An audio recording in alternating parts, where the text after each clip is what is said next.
Lakini pili, tumeona sisi kwamba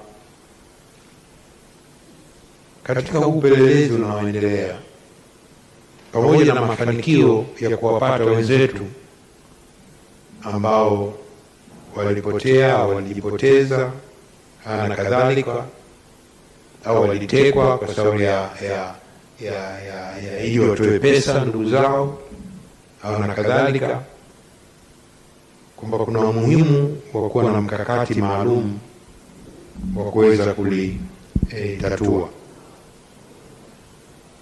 Lakini pia polisi wana PGO 233 ambayo inaweka utaratibu huo unaitaka polisi ipe taarifa familia.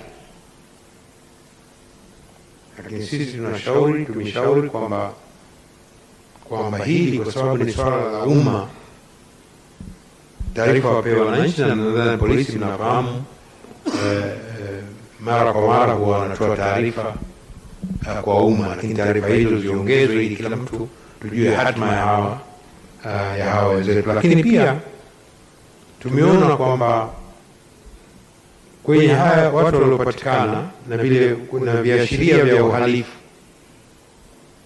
kesi nyingi zinaishia upelelezi badala ya kwenda kwenye mashtaka. Kwa hiyo ili kuimarisha upelelezi, kuwa na mashtaka yanayofaa hasa kwa uhalifu ndani yanayotokea kwenye masuala haya, tumependekeza kwamba mamlaka ikiridhia imwagize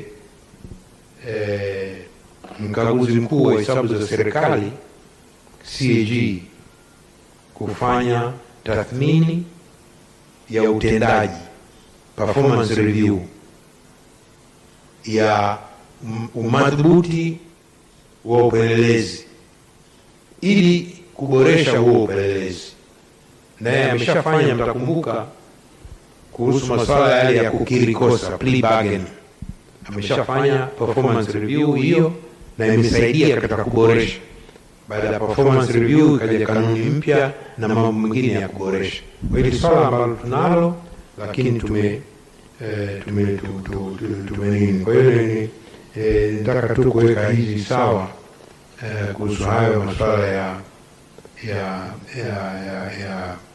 upoteaji wa watu na kadhalika. Lakini nyingine ambalo ni muhimu ni swala lile linatokana na swala la nani wahusika wakuu. Maana kuna pande mbili yaliyotokea Oktoba. Upande mmoja walopanga, waloratibu, walofadhili yatokee, na wale wakubwa atuongelei hawa wafuata mkumbo.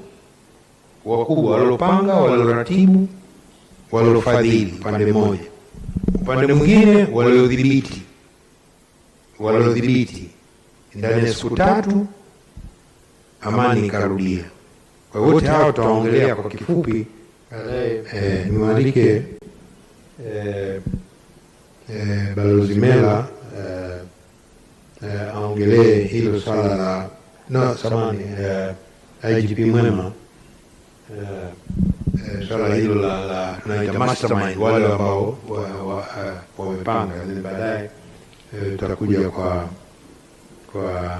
Balozi Mela kuhusu kubaini na kuzuia, and then mimi nitamalizia swala moja ambalo muhimu ni la uwajibikaji, alafu tutafungua mjadala kwa dakika chache tu. Mwenyekiti, nakushukuru, na ndugu zangu wanahabari na wahariri, hii ni fursa nzuri ya kuzidi kulielewa hili jambo kwa undani, na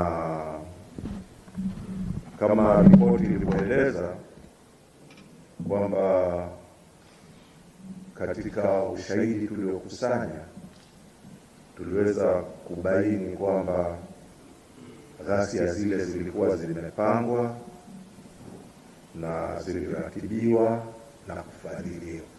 Sasa swali la msingi linakuja, mmejuaje? Mmetumia ushahidi gani? Katika watu zaidi ya 63,000 tuliokutana nao kwa njia mbalimbali, wako waliokuja ana kwa ana, wako waliokuja kwa maandishi, kwa viapo, na wapo waliojitokeza kwa huzuni, kusikitika jambo lililotokea ni baya, na wakakubali wao wenyewe kutuongoza. Kwa hiyo kuna watu tumetoka nao kwenye mitaa,